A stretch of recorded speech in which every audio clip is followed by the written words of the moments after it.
Hello, all. As people start to make their way in, we'll get started here uh, at the scheduled start time at noon. I just wanted to give people a minute or two to kind of work their way in.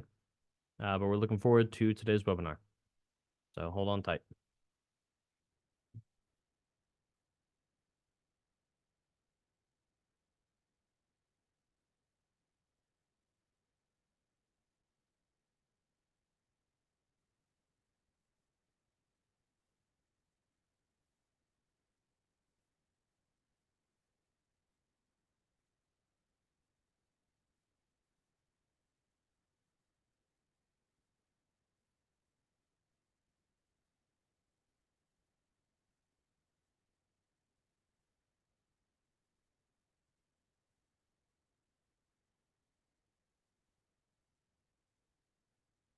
Alrighty, and I'm just gonna start the intro real quick, and then we'll get started today.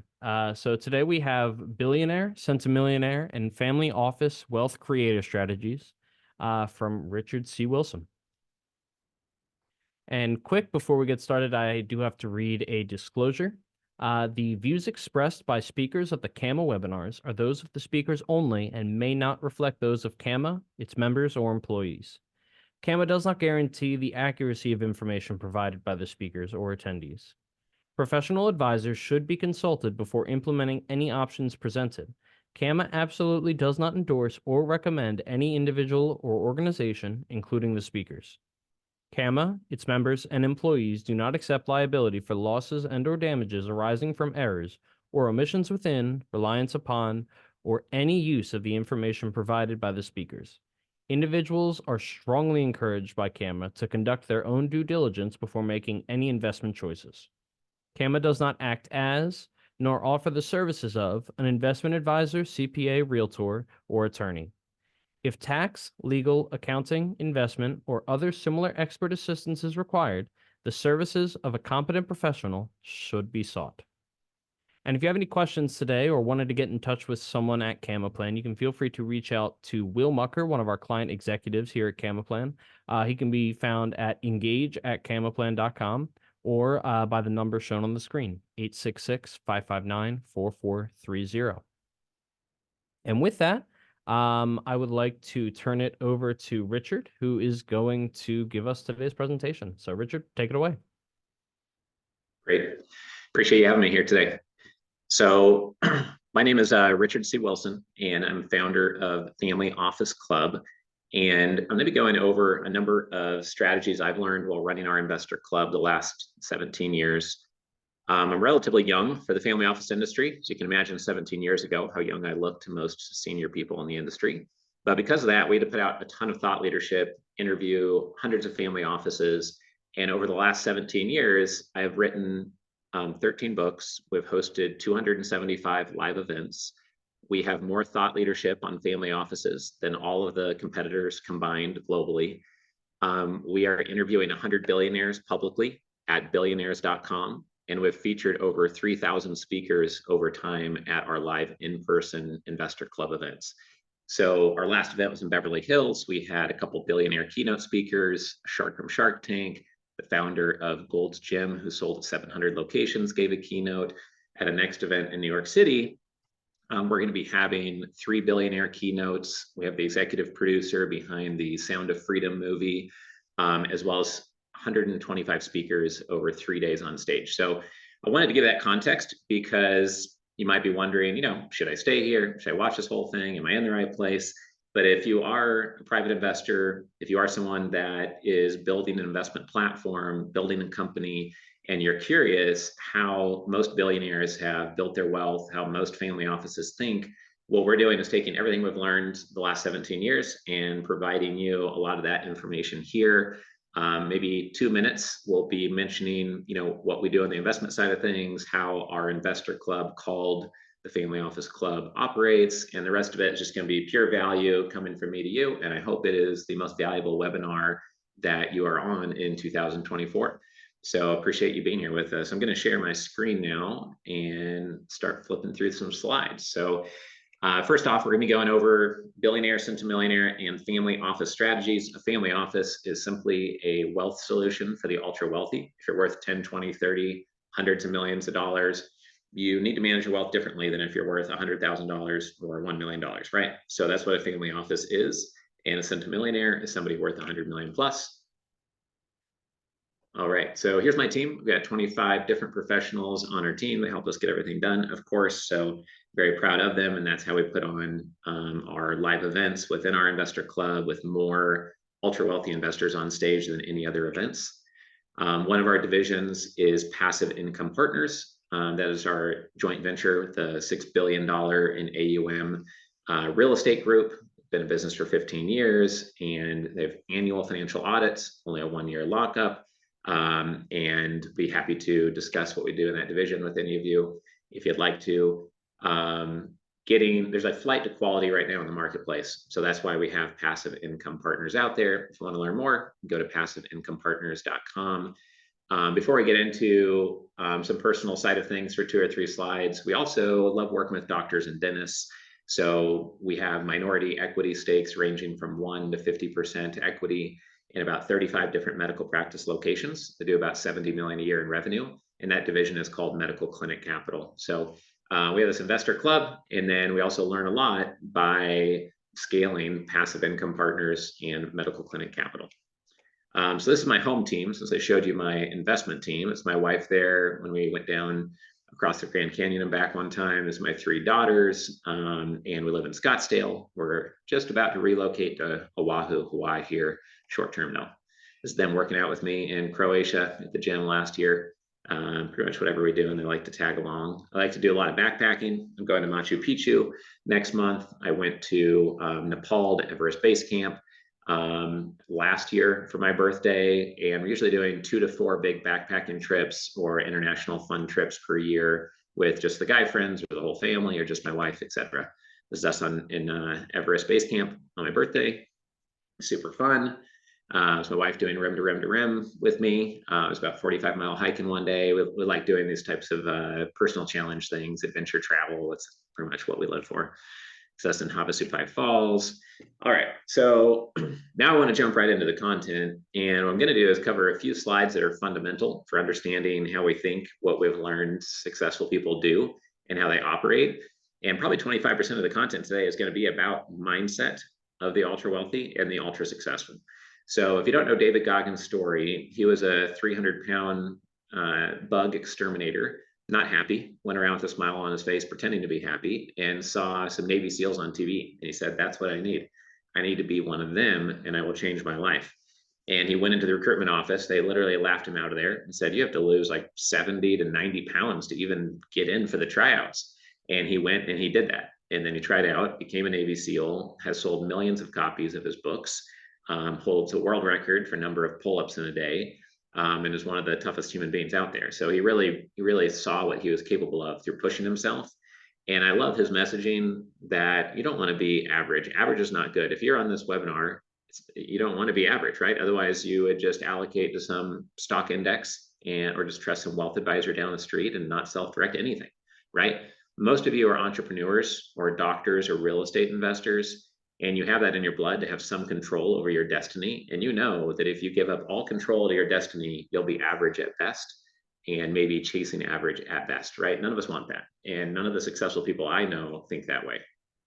I don't want this webinar to be average because a lot of conferences and webinars can get pretty dry. It's a bunch of graphs and economic statistics and stuff like that. So I'll move pretty quick here.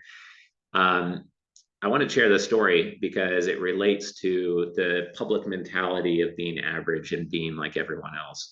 So my brother did a 10-hour workout at Orange Theory. And if you know Orange Theory, they usually have you do 40 to 50-minute workouts and some stretching at the end.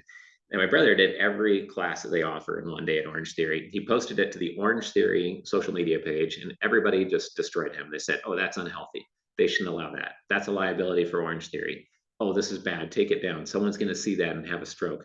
To me, it was fascinating because it was not in the New York Times. It was not on some random website that people found on Google.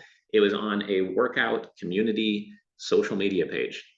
And everybody only had negative things to say. And I said, guys, if anything, we should be making fun of the person who already, like Goggins used to, weigh 300 pounds and is downing a gallon of Coca-Cola. That is not good for them. It's just like smoking 2 packs of cigarettes a day. We shouldn't be beating up on the person who wants to push their physical limits and become ultra healthy, right? But my point is that in the public world today and in media, people do not like it when you do things that are not average, right? That is very scary to them. But you have to get used to that. And anyone who gets something big done in life is doing something that is far from average, right? So just like the disclaimer that you've heard on other webinars, anything you hear on this webinar or any conference the rest of your life, make sure you can actually go forward and act on the advice and the insights, and that it makes sense for you, and that your risk appetite aligns with the risk that comes with that. So we're going to go through a whole bunch of strategies, and I can't say that caveat every time that we mention one, of course. Always do your due diligence as well. As we mentioned before, if you need a third-party due diligence package, we are affiliated with Verified Diligence, and you can reach out to me via email with questions you have during this webinar if you want to. My email is richard@investorclub.com, and you can check out more about our verified due diligence packages completed by a third party at verifieddiligence.com. Okay, so Family Office Club is the name of our organization. We now actually have 12 million followers across our social media channels, not 10 million, so we need to update that number. We've completed well over 100 transactions within our community, and we've just learned a ton while operating our business. So that's what we're going to be sharing here today.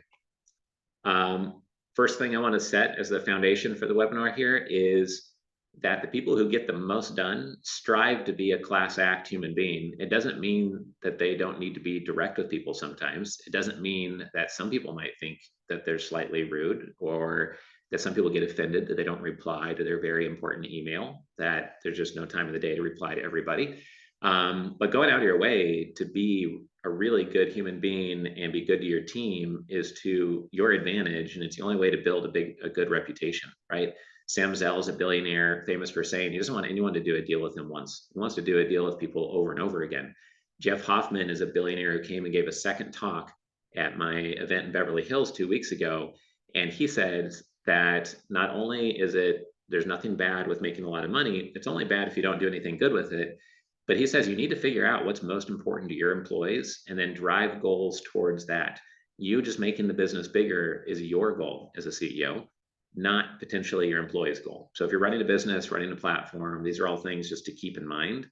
And doing things that are the right things to do by your employee is what will keep them more loyal, right? It's not like you're only being a good human being just out of the goodness of your heart. It's also not only just the right thing to do, but it's the profitable thing to do if you want a loyal team, if you want a good reputation, if you want clients that want to do deals with you and work with you over and over again. So this theme has come up while studying billionaires and the ultra wealthy. And it is not in line with how the media portrays the ultra wealthy as very slick, aggressive.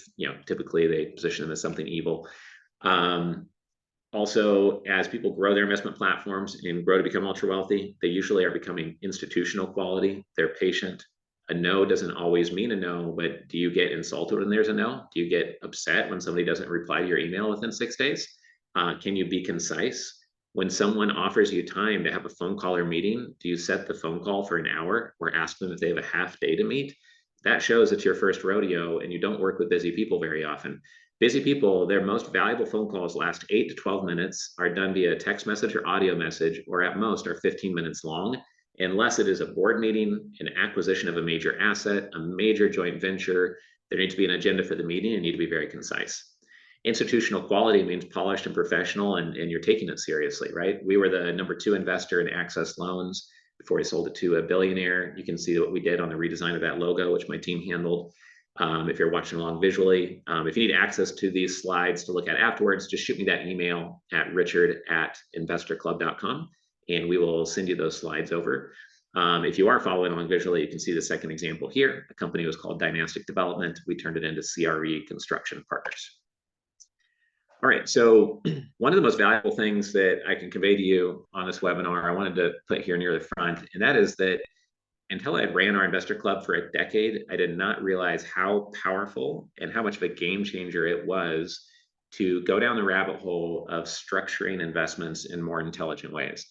I don't know how many times I've met someone who's worth hundreds of millions of dollars. They've never structured more than 1 or 2 deals in their life, maybe just the exit of their company. Many smaller investors are in the same boat. They might be a high earning doctor, they might be a high income business person, and they don't know how to structure investments at all. And they're starting on ground zero. If you don't know how to structure investments, you don't know what to negotiate, you don't know if you're getting a raw deal or not. And you could show me a deal which is potentially very profitable. But if you let me structure it for me in a way that's bad for you, then that very profitable deal can be horrible for you. And likewise, it could show you a deal that's average at best. But if we structure it so you get all the collateral, you get all the cash out first, you get all the transparency, all the reporting, and all the voting rights, then it can be made into an amazing deal, right? So in some ways, the structure of the deal is more critical and more powerful than the actual merits of the deal itself. So very important to become an expert on this. We don't have time to go through every strategy, but is there alignment in the deal? Does the cash get recycled or spit out? Who gets dividends first? Does anyone get a preferred return? Is it a co-GP deal or a GP-LP deal? Are there multiple share classes of the LLC? Who has control? Who can get diluted? Who needs to vote in order to sell the company or asset? Who values the asset? Can somebody sell to a sister company at a low price so you get less of a return and then sell it again later to somebody else? There's 100 things you need to really consider. And overlooking the structure of the deal is the number one mistake that's overlooked that can add the most value. I don't know how many times I've been shown a deal and everyone shows great confidence. Oh, this company is going to be amazing after you invest your money. And there's assets affiliated with it, medical equipment, industrial equipment, real estate, land. And I don't know how many times I've asked, oh, well, can we just have some assurances that, if everything goes bust, which you've told us you're very sure is not going to happen, that we're made whole through the real estate or the equipment? And 70% of the time they say yes. If you never ask that question as an investor, you're not going to get collateral covered. So it's always good to ask that. But if you don't know to ask that very simple question, you could lose all your money in a bad scenario. That's just one quick example of it. I ran through a lot of these examples already on the next slide. I will send these slides to everybody or make them available in case you want to read these off on your own time. Okay, so now we're going to get to my favorite part of the presentation, because this is really changing my life right now in real time. The strategies that we have learned here are scaling our business rapidly. They've scaled our social media following from a couple million to 12 million over the last 2 years. It's scaling our billionaire interviews from 0 to now 40 billionaires interviewed out of the 100 that we're aiming for. So I hope you really enjoy this part. It starts out with this premise that it is scientifically proven the media we consume changes how we think, right? It's part of the reason why you're listening to this webinar. If you consume lots of Republican media for 2 years straight and nothing else, you'll think more like a Republican. If you consume a lot of Democrat liberal media, you'll think more that way. If you read scientific journals on prosthetic limbs for a couple of years, you're gonna have a lot of that swimming around in your brain and see commonalities or creative combinations with other things in your life. And so that's scientifically proven. It's not a debate. And the type of specialized knowledge you allow into your brain changes how you interpret, how you feel, how you see, how you think, all of that. So we are, if you take that assumption, that proven fact, put that to the side now, if we can all agree on that. Now, let's say you want to learn anything. It could be about stem cells, investing in medical practices, investing in real estate. How do you learn how to do that? How do you learn how to scale a business? How do you learn how to scale your balance sheet and scale your net worth? Well, you could go to somebody who's equivalent of a Duke University basketball player, right? There's lots of them out there. Some of them may do coaching or mentorship or have written a book. So you could do that, and you'd probably learn more than if you talk to a high school player or just watch random YouTube videos or people who claim to be good at basketball, because this person's a star in the Duke University team, right? So it's not a horrible place to start. This, though, is equivalent to what a lot of people are doing right now to learn how to invest and learn how to grow their business. They're learning from Duke University level people. You could learn from Michael Jordan, right? And if you could do that, it would not make sense to learn from the average NBA player. You'd want to be like Kobe and be mentored directly from Jordan, whether that's in person, if you're that lucky, or through his books or through his interviews, etc. Right? So there's no comparison between getting mentored by someone like this versus someone like that. But when I had 800 people in a room and I said, how many people here have read more than 20 books written by a billionaire? Only one person's hand went up. But everyone in the room had read way more than 20 books. I bet most business people have read 50 books, 100 books, a couple hundred books. I know some billionaires that read a couple hundred books per year. But just the average business person that has read 50 or a couple hundred books, but you're mostly reading books by people who are really good at marketing their books. They're not really good at business compared to billionaires, but there's over 240 books written by billionaires. Most people didn't know that. I have a list of them. If you want that list, I'm going to be showing a QR code later. You can scan that with your phone or just shoot me an email if you can't follow along visually with the slides, and richard@investorclub.com, and I'll send you that list. But what would happen to your brain if you only allowed specialized knowledge directly from billionaires into your head? And one of my good friends asked me yesterday, "Oh, have you read Elon Musk's book?" And it's like, no, Elon Musk has not written a book, not that I know of. I know that there is a very famous autobiographer who has written a book on Elon, but I'm not talking about books written on billionaires. I want the ideas directly in the billionaires' own words from their brains directly, not someone else interpreting what they think the billionaire thought or what they assume the billionaire was trying to do. I want to hear it directly from the billionaire. So these are some of my favorite books ever written by billionaires. I've read 76, almost 77 now of the 240, hoping to get at least halfway done this year and get to 120 of them read. But I'd recommend you read all 25 of these books. Each one, I believe, is worth over $100,000 for your career, your business, your investments. And if you get nothing else from this, I would just take a picture of the screen, buy these books, and I think they'll change your life, honestly. They're so powerful. So I'll give you just 1 second to do that and keep on moving. And again, just email me if you need that list. Here's the QR code if you're following along visually. If you want to take a quick picture of that, you can get that list directly.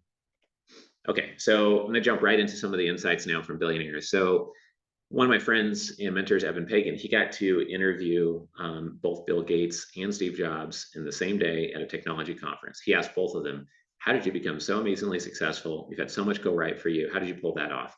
What's interesting is both of them started out saying the same thing. They both admitted they didn't get everything right. Steve Jobs says, or we'll start with Bill Gates. He said, well, we didn't get everything right. We had a lot of things that didn't work. But once we had one monster success, which was Microsoft Windows, the operating system, then we just hired great managing directors and the business grew and we became huge. Steve Jobs said something different. He said, well, we didn't get everything right. We just kept the things that worked. But, you really just have to care. In Steve's mind, you really had to care. But they didn't get everything right. They're not flawless people. And I think that's maybe something that some people think is like either they got really lucky or they just do everything right. And they're just that smart. They're that much of a genius, but neither one are true. Richard Branson has over 250 companies that do tens of billions of dollars a year in revenue. Not all of them have been successful. One of them we tried to launch was Virgin Brides. Couldn't find any customers, so they didn't make it. This is a book I recommend you read. It's very timely for where we are in the market right now. It's by Howard Marks, billionaire, founder of Oak Tree Capital, called The Most Important Thing.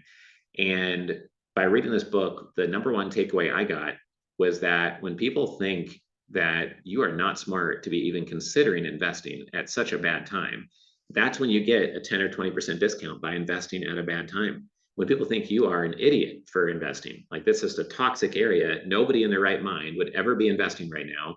That's when you get the best deals of a decade or sometimes a lifetime. And I think right now, when the economy is shaky, people don't believe in the stock prices that are going on, when there is inflation, when there's volatile things happening with gold or Bitcoin, et cetera, going against the herd is important. And you'll never become ultra wealthy by chasing the herd. So that's one takeaway I've gotten by studying them. I got to interview Tony Robbins last year, and it's just a short 13-minute interview. You can listen to that at billionaires.com. Top two takeaways were that he worked harder when he had 10 million a year in revenue than he does now at 10 billion, because now he's in owner mode, not operator mode. In owner mode, you can be, as Sam Zell says, he wants to be the chairman of everything and the CEO of nothing. If you're turning all the cranks yourself, you are your bottleneck. You need to get out of your own way. He also said that he made $400 million off of one investment transaction because of the power of proximity. So definitely check out that interview with Tony when you can. David Rubenstein is a productivity master. And what I found is that to become ultra wealthy, most of these folks are very fast moving. Bezos is famous for saying once you have 70% of the data or information, you just have to make a decision and go. Rubenstein's right-hand man, Chris, been speaking to lately, He says that David is always moving. His goal is to read 300 books this year. He doesn't watch any TV. He's hyper responsive to all messages coming in, and he loves it. He's had multiple boards. He's excited about what he's doing. And that's something I've realized with billionaires, is that they only work on exciting things. The ultra wealthy do. Why would they work on anything that's not fun or anything that's just linear and not exponential? It doesn't make any sense, right? Because if they wanted to, they could just not work. Many of us who are on this call right now, if we wanted to, we could move to Bali and live in Indonesia or middle of nowhere, Nebraska, and probably never work another day in our life, right? But that doesn't sound fun, doesn't sound challenging, and is not the type of legacy we want to live, right? We're not done seeing what we're capable of. So being really productive and having extreme focus are some commonalities I've found between the ultra wealthy. And then I go into that second point here in a little bit.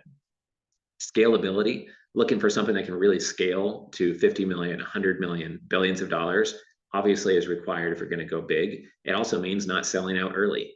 It means only focusing on ideas that are really going to move the needle. I don't know how often I have to turn down ideas that are just so far from something that I should be accepting that it's interesting that people even pitch the idea.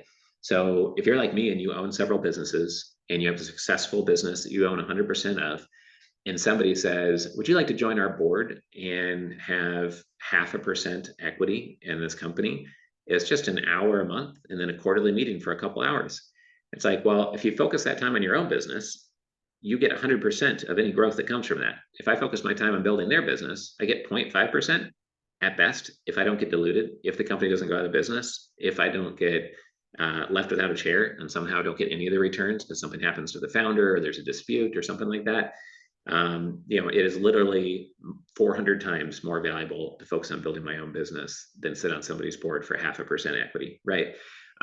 So you have to think that way and think about scalability, but also season and window. When you see an opportunity, you have to go for it with conviction. And I'm not a fan of risking everything to go for an opportunity, but like Warren Buffett says, when it pours, you have to get out buckets and not thimbles, right? So you need to really be willing to go big on something. And Bezos is famous for saying in his interviews that many decisions are not fatal and people debate on them too much. And it's more expensive to debate on it than just to make the decision. And most decisions are reversible. If they don't want to sell cars on Amazon.com, then they could reverse that decision. They're not going to go out of business unless they get ridiculous amount of debt and risk their whole balance sheet, which would be hard for Amazon to do at this point. But you get my point. It's like most decisions are reversible. So moving with conviction, but also looking at what's scalable and seizing an opportunity when it's right in front of you. Realize when you're getting lucky is something that a couple of billionaires have brought up to us over time. We just interviewed Michael, a billionaire from Jamaica, and his industry grew 400x since he started in the space. And now it's 400 times bigger. He chose an industry that he thought was inevitably going to grow. It did. And now he became $1 billion plus net worth because of that. So he chose a scalable industry and really seized that opportunity. Another one that's connected to that is like you really don't get big by settling for small. If you sell out early, then you'll be done. If you have a mess like the Paychex founder, Tom did, I've read 2 of his books now. He made one offer to the franchise owners, and if only half would have accepted, it would have been a mess. Maybe he could have survived it, but it wouldn't be nearly as strong as he was by unifying everybody with one buyout offer to take all the franchise Paychex locations, get them into one, and then really scale it to be $1 billion plus and go public. Cuban was offered $150 million for broadcast.com at one point, and he said, no, I'm not taking that. I'm going for the $1 billion level. And Cuban was not worth a lot outside of his company at that point. Arnold Schwarzenegger, if you've seen his documentary, if you have read his book, which is amazing, I'm reading it to my kids right now. Every night before they go to bed, I read them 5 to 10 pages and they love it. After he became Mr. Olympia 4 or 5 times, he got bored doing that and said, oh, I'm going to be a movie star. People would offer him a supporting role, a character role, a background scene as a bodyguard or a bouncer at a dance club or a military character. And he said, no, I'm not taking any of those roles. I'm going for the leading man role. And he became the #1 highest paid male actor in the world. So it takes a vision for aiming at something really big. And there's 3 episodes to Arnold's documentary. The opening line, I think, was very carefully scripted, and it summarizes the whole documentary. The opening line of it shows Arnold, and he says, my whole life, I've been able to visualize where I want to go, what I want to do. And because I can visualize it so clearly, I work hard until that becomes my reality. And I find that common among the ultra wealthy is that they are aiming for something really big. They don't accidentally become big. You know, Cuban didn't accidentally become worth $1 billion plus after getting a $150 million offer, right? One of my favorite quotes from a billionaire is Cuban's. He says, "You don't need to have all the capital in the world. You just need to outwork and outlearn everybody around you." And I think that's an inspiring quote to hear from someone like that, because it means that whoever you are listening to this, if you outwork and outlearn and focus on a high value niche that you're naturally good at, have an edge at, or early on, and you stick at it, then you will succeed. That's what Jeffrey Gitomer taught me. And that's what I've done for 17 years in the family office space. And I have succeeded because of what Cuban said, outworking and outlearning others that just don't want to work as hard, don't read every book ever written by a billionaire or by family offices, et cetera. And that's been the key to our success. So I really love spreading that type of message because I know it's genuinely true and authentic and will really help somebody listening to this. Lots of people look at me, people 100 times more successful than I am. And they're like, "Oh yeah, it's always working, work, work, work." You know, I wouldn't want to do that. They also sometimes think, "Oh, all they care about is work." There's workaholics, but to most of the ultra wealthy, they are excited. It's a fun adventure. They're not seeing it as a huge burden. If it was a big burden, why would they work anymore? Right? Why would Mark Cuban still work? Why would David Rubenstein be on 6 different boards and still work? He wouldn't, right? He doesn't have to. So they choose to because they only work on exciting things. And that's like a different mindset than most people have or even know they have. So if you want an example of this, you should read the book Built from Scratch, which is from the 2 co-founders of Home Depot. And from the very beginning, when they opened their first location, their goal was to have 1,000+ locations. That was for sure not an accident. And it was a completely different business model. They were not chasing somebody else. They created this business model. And that's one thing that I found. I got introduced to this through Vern Harnish in his book, Mastering Rockefeller Habits. Eben Pagan recommended I read that book. And the best chapter of that book is the one on strategic choke points. So a strategic choke point is something that once you acquire it, everything becomes easier, it goes faster, you're more profitable, your costs go down, or you have some sort of strategic edge that makes your company stronger. There's all different types of choke points out there. In the movie 300, if you've seen it, an army of 300 defends against 5,000 because there's a canyon and it's only 2 people wide. And so the army of 300 would just kill whatever 2 people would come through there at a time. And they held them off for thousands of people.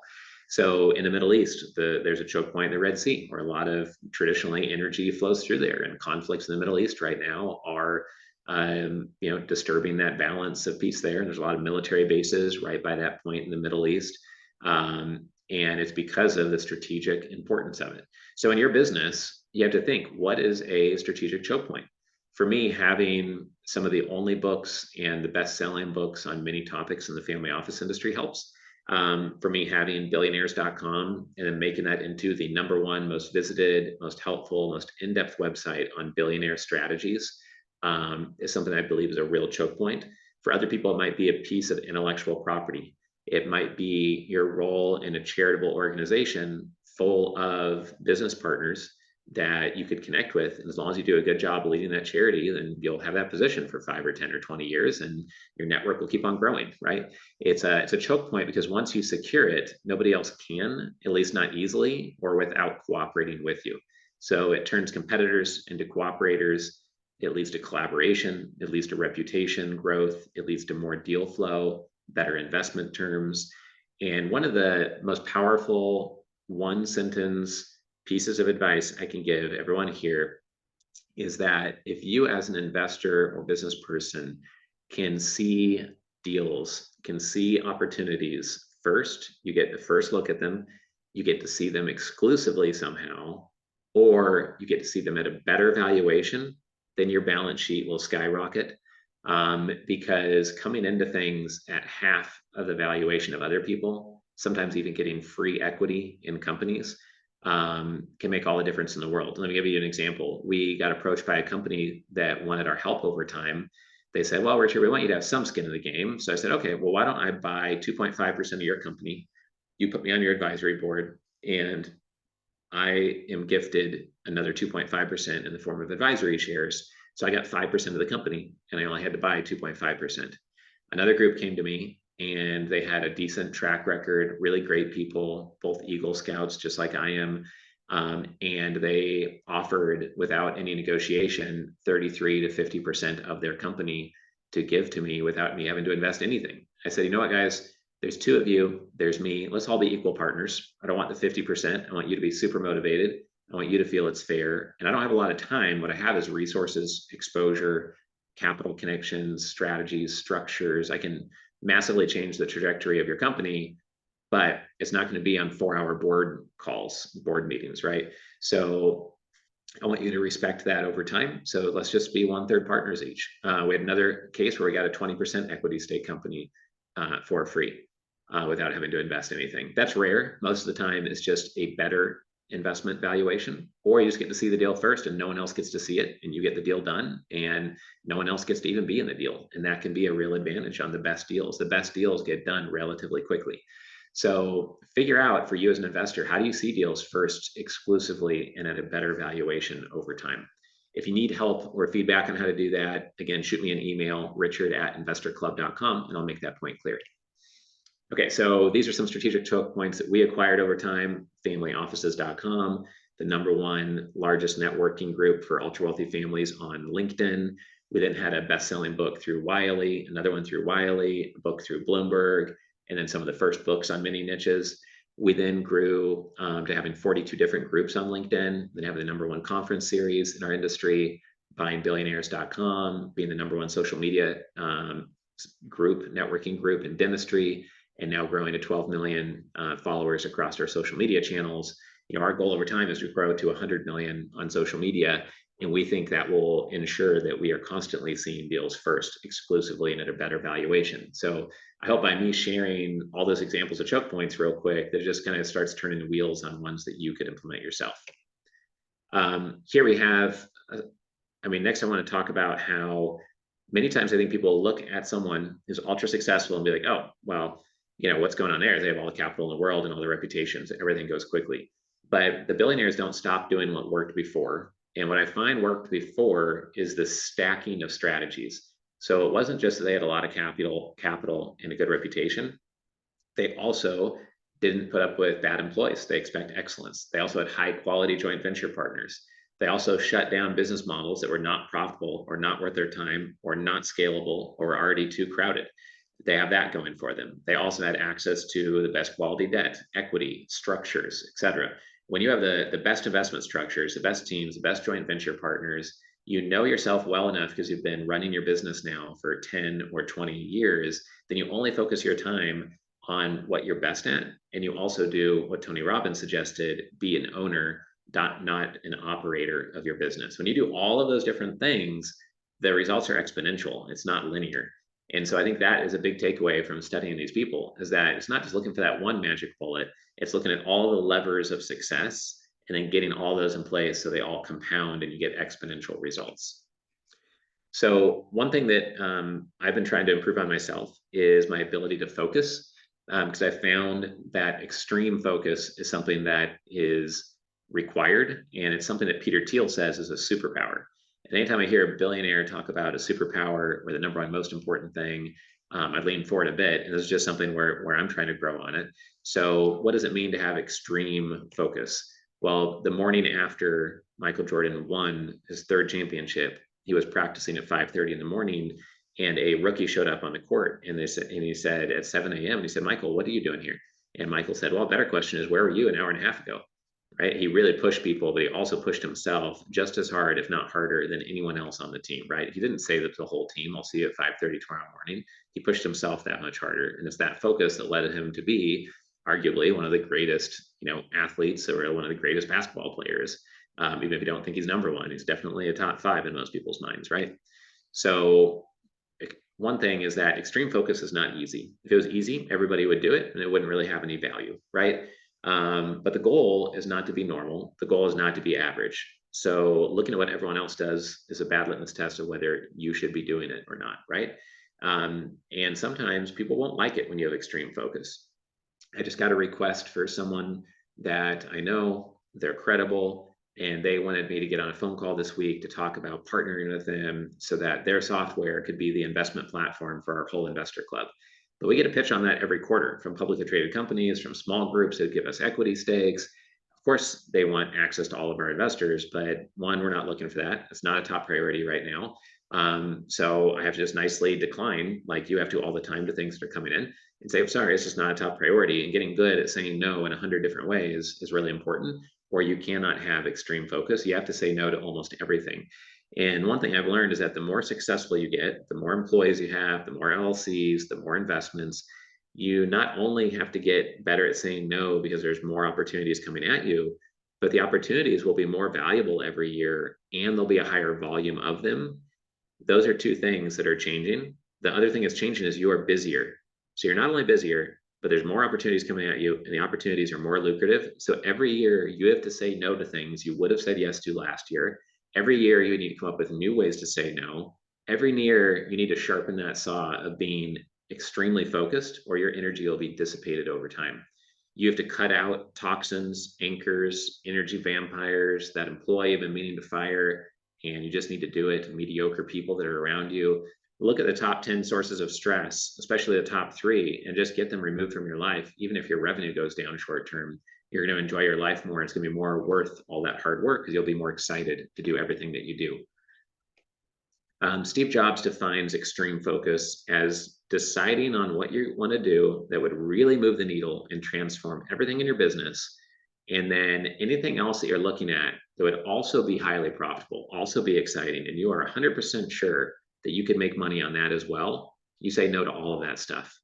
He also said you write down your top 5 priorities that make the company the most money, cross out 4 of them, and focus on the top 1. That is extreme focus. And most people don't do that. They have 20 different priorities, 10 different priorities, 5 different priorities. So that's very difficult to do.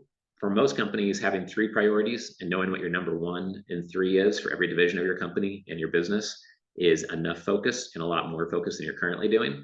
But really interesting to hear those statements. Arnold is so focused that he turned down everything else, like we talked about, character roles, etc. And he went to the movies in Austria, saw someone who was in a movie, Hercules, who had been Mr. Olympia and won Mr. Olympia. And he tore it off the wall and put it on his wall at home and said, I'm going to be him. I'm going to become Mr. Olympia and then be in the movies and be Hercules. He put that on his wall and then he made it real over time through extreme focus. So check out Arnold. If you haven't watched that documentary yet, pure gold. Jeff Hoffman is one of the billionaires I talked about, who just spoke on stage a second time. His talk on stage at our Super Summit 2 years ago was the #1 talk out of 3,000 people who have spoken at our events over the last 17 years. So go to billionaires.com and stream that talk. It'll be amazing ideas directly from the brain of a billionaire into your brain, and you will not be disappointed. You can listen to it at 1.5 or 2x, like anything on YouTube, because we have that embedded into billionaires.com, so you can do that. While Jeff spoke on stage, he said that one of his most successful strategies is to put sticky notes on his mirror. So when he brushes his teeth or shaves every morning, he sees his top goals. He sees what he should be focusing on. And I loved when he said that, because for over a decade, I have had my 1-pager on top on my where I shave every day in the bathroom. And so I've got some visual pictures of people that I look up to on here, but I also have my monthly, quarterly, and annual goals. And then these are all one-liner programming statements. So some of these statements are to, interview 100 billionaires. There's 2 types of suffering, short-term and long-term, Dan Sullivan always said. So choose the short-term suffering and get things over with. When you have an edge, exploit it and go big. We just talked about that a couple of slides ago. Expect excellence. Make high velocity decisions. Say no to things that you know would make you money, but still say no to them. One of the first ones on there is extreme focus is a superpower. These are things I read to myself every single day. And I do that because I want to go out in the day with my blinders on to what I care about, execute in the way that I know I need to execute on the things I've identified would transform my business. Am I focused enough? No. Am I an expert at extreme focus? No. But it's something I've noticed that the ultra wealthy are pretty good at. And I believe you have to grow that muscle if you're going to do well in business over time and really scale things exponentially. Mark Cuban, in a recent interview, said that every morning you need to wake up and you need to know your top goals, but you also need to ask yourself, what is the best use of my time today? For example, I have a phone call coming up with the #1 billionaire in the country of Nepal. Last year, I went to Nepal. It was a life-changing trip. I'm going to be spreading the word about this billionaire's book. I want him to come speak at one of our events. He's open to doing all of that. So how do I get a Jeff Hoffman and this billionaire, Bernard, to kind of back our project and introduce me to 5 or 10 billionaires they each know and get more of these billionaire interviews done? I'm not quite sure yet, but I need to have extreme focus on that, right? I need to prepare for that. And that's the best use of my time, perhaps, today. Part of this requires defending your time. I only go to meetings that have agendas. When someone says, oh, well, I just want to brainstorm, like, okay, well, shoot me over your ideas here. I'm happy to brainstorm over email or an audio message, but I don't do phone calls just to brainstorm or have someone pick my brain. It doesn't really work for me. I strictly set meetings for 15 minutes each, not 30 or 60 minutes. In addition to that, I look to know the agenda for the call. So when people send me the agenda and there's 5 items there, I say, okay, on point 1, yes, I agree, let's do it. Point 2, we usually do 3%, not 2.5. So I don't know if you're okay with 3, but if it's 3, we can move forward, no problem. On point number 3, that's a pretty hairy topic. There's regulatory issues to talk about. Why don't we save that one for the phone call? And on 4 and 5, address those topics. By the time we get on the phone, we're only talking about point number 3, and the phone call is over in 8 to 12 minutes. My most powerful, most valuable phone calls last 5 to 12 minutes because the person on the other side is extremely busy. Like yesterday, I talked to someone who has a publicly traded company, 11 billion in assets. There's a big way we could work together with medical and dental practices. And it was a very fast phone call, right? We're both very busy. When people say, oh, do you have time to meet? And then they ask for a half-day meeting or an hour of your time. It's like, no, I really just can't do that. But I'm happy to be very helpful to you. And getting good at that, if you're someone like me who has a hard time saying no, is really important. This last point, I think, is potentially worth $1 million to some of you, because it has been to me. And it is that most time that people want to meet or have a phone call or a Zoom, it can be done via email or text, or the amount of time needed to meet can be reduced to 15 minutes instead of an hour by them taking 15 minutes to put together a thoughtful email, you taking 15 minutes to reply when you're on an airplane, working on the weekend, etc. And they can still connect in person. They don't have to go over everything verbally or everything in person. So I think 90% of meetings could really be taken care of via email and text. The 10% of meetings left, most of those could be done via an audio message. And we love audio messages. We send hundreds of them a day. I think it's the newest, most modern, effective way of communicating. Because over email, you can't hear the tone of voice. You don't know if somebody is really upset, if they're stressed, if they're very excited to work with you. And if I send you an audio message and say, hey, Sarah, thank you for that message. Very excited to work together. Have you ever structured a deal as a co-GP, or would you be open to doing this as a debt structure instead of equity? Love to talk about that. Looking forward to seeing you on Tuesday. There's so much more context when it's said via audio, and you can listen to it at 2x speed. As far as I know, when you're live Zoom with somebody, there's no way to listen to them at 2x speed unless they talk very quickly like I do, right? I'm way more thoughtful and I'm way more helpful to my clients. I look much more smart and I can be more resourceful. When somebody sends me a message, I listen to it. Might be driving in the car, might be getting ready for going to the gym, listen to it, wait. I arrive in the parking lot of the gym. I send them a detailed 2 or 3 minute message back, pointing them to different resources, maybe copying a team member, and my team member can take it from there and we're good to go. By the time my competition has scheduled a Zoom and they have confirmed that that Zoom time works for them, we've already traded messages and gotten the whole issue solved. It's lightning fast compared to other people. And it allows me to defend my time, because when you start a Zoom, it's like, oh, how are you today? Where are you based out of? Oh, great. Yeah, my cousin went there. And don't get me wrong, meeting in person, connecting via video is absolutely critical for important relationships, to develop trust, to get big deals and transactions done together. But 90% of communications with your team or other counterparties is nuts and bolts, moving things forward, moving things down the way. And for all of those types, or screening your time up front, you have to defend your time. And audio messages by far the best way to do so in my experience. So definitely encourage you to check that out and use them all the time with your team. Really helps. So some examples of projects that require your extreme focus: interviewing 100 billionaires, doubling your business, finding 6 new investments for your self-directed IRA. You might need to go to 10 different investor club events, or come to some family office club events before you make a single investment. So you really get a lay of the land. You learn new investment structures, you learn what niches make sense, etc. It might take extreme focus to get that done. So just keep that in mind. Like what would be very exciting and motivating for you to get done that is not going to get done if you don't have extreme focus. And then that makes it more worth it to do everything I'm talking about. One thing I've done many times is have like a media fast. So for 1 year, I only listened to Brian Tracy book summaries every single day on the way to work when I lived in Boston. 1 year, I listened to every podcast episode from Dan Sullivan and read every book he ever wrote. Right now, I'm not reading any books unless they're written by a billionaire. And then I'm interviewing the 100 billionaires.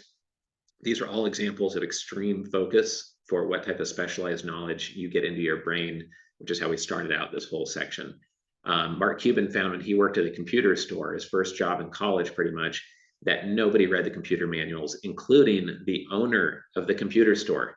And so here he is, this like 19-year-old kid, and he knows more than the owner of the store and every single customer of that store. They would all come in and be like, oh, well, how do I get this to work with my WordPerfect software? And say, oh, well, that's on page 79. Didn't you see that in the manual? Oh, they're like, oh, no, there's a manual. Oh, okay. Nobody likes to read stuff. No one wants to put in the work. So if you have a hard work ethic and you focus and you outlearn, then you're going to be massively ahead of everyone else. And if you can teach your kids that, if you can teach your team that, it can change your life, change your business. That's why Warren Buffett reads 8 hours a day. It's why David Rubenstein is trying to read 300 books this year. Billionaires are voracious learners. And it's not because they have all the time in the world. It's because they learned that that's what transformed their life, right? They don't stop doing what made them successful once they become very successful. And they're like, yeah, forget all that stuff. Now I'm going to create a whole new way of doing business. Yeah, if they wanted to, they could sit on a beach or play golf all day long, but they keep doing what works because it's fun when things are going well and works, right?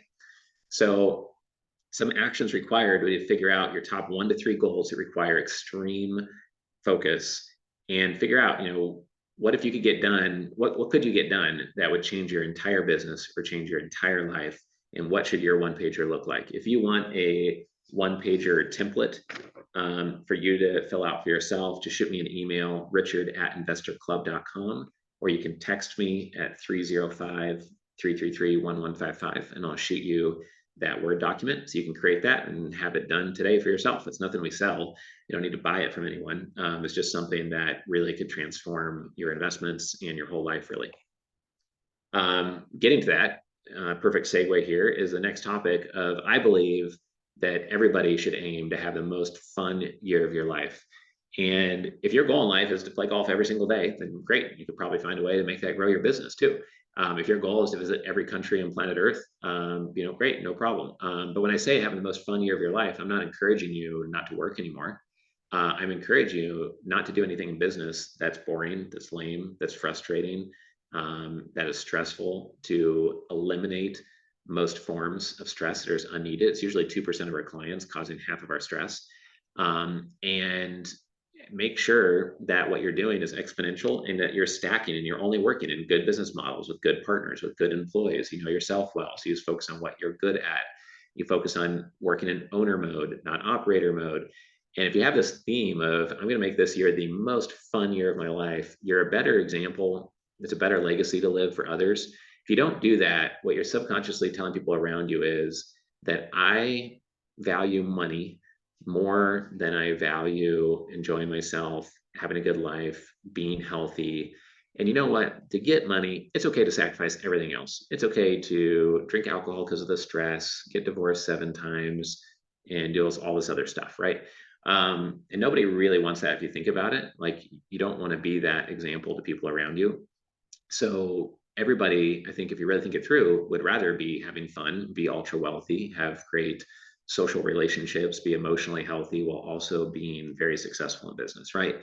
So having the most fun year of your life represents all of that. And since I started having that theme for myself, my life has drastically improved. So I would just encourage you to think about that as well and try to incorporate that if you can.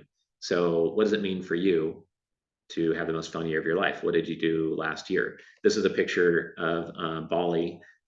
We stayed there just before COVID. It's one of my favorite places in the world. And it's one of the reasons why I'm moving to Oahu with my family. It's the closest thing I can find to Bali with US healthcare and US police and lower levels of corruption. And so figuring out for you what your legacy is, what you define success is, and what's the most fun for you is going to be different than anyone else, right? So for me, I had to quit a couple of boards where I was spending 4 hours at a time on these board meetings. I had to quit helping another investment platform where I really liked the people, but it just wasn't a good investment of my time. I had to fire stress off of my client team. And every quarter at our 1,000-person events, we'll have like 1 to 3 people that we have to ask not to come back or just kind of nicely not include in the next event, just to make sure the community stays healthy and that we keep it fun and enjoyable for everybody there. So for you, what are the 5 things that you need to do to make it the most fun year of your life? I challenge you to think through that and write a few of those down as a takeaway here. This strategy, we could have an hour-long call on. I'm actually going to do a full-day workshop on this next year within our family office club, but this has been key to a lot of our success. And I know I'm running a little bit short on time, so I'll start going quick here. But in a hacker world, a brute force attack is trying 1,000 different passwords until one works, hopefully, for the hacker, right? And then bad stuff happens if they guess your password, of course. In business, what I found is trying all these different combinations of actions until you figure out, how do I interview 100 billionaires? How do I raise capital? How do I make better investments? How do I scale my platform? And trying all these combinations is important. And the faster you learn, the more that your combinations are going to make sense. The harder you work, the more you focus, the more those combinations are likely to succeed. And I've also found that the more you do things in business that make other people thankful and you're helping other people up front, like creating a live stream on YouTube or doing a webinar, and if others find it very helpful, they're more likely to do business with you and help you. That's called reciprocation. So what I found is that when I try a whole bunch of combinations in a way that also creates reciprocation, then things change. So when I got out of college, I took everybody out for a cup of coffee in the Chamber of Commerce in the city where I was at.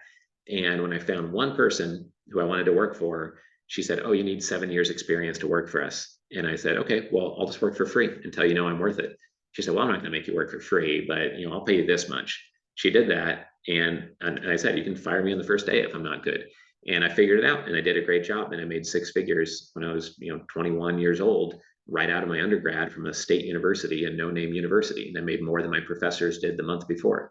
But it was because of this strategy. It's not because I was uber smart. It's because I was uber hardworking and I made it negative risk for her. I said, "I'll literally work for free and you can fire me in the first hour if I'm horrible." I've done that time and time again in my career. I don't have the time to tell you the other 5 examples that I usually go through, but this has worked when I started Family Office Club. It's working for me as I grow billionaires.com into the #1 resource globally on billionaire scaling strategies.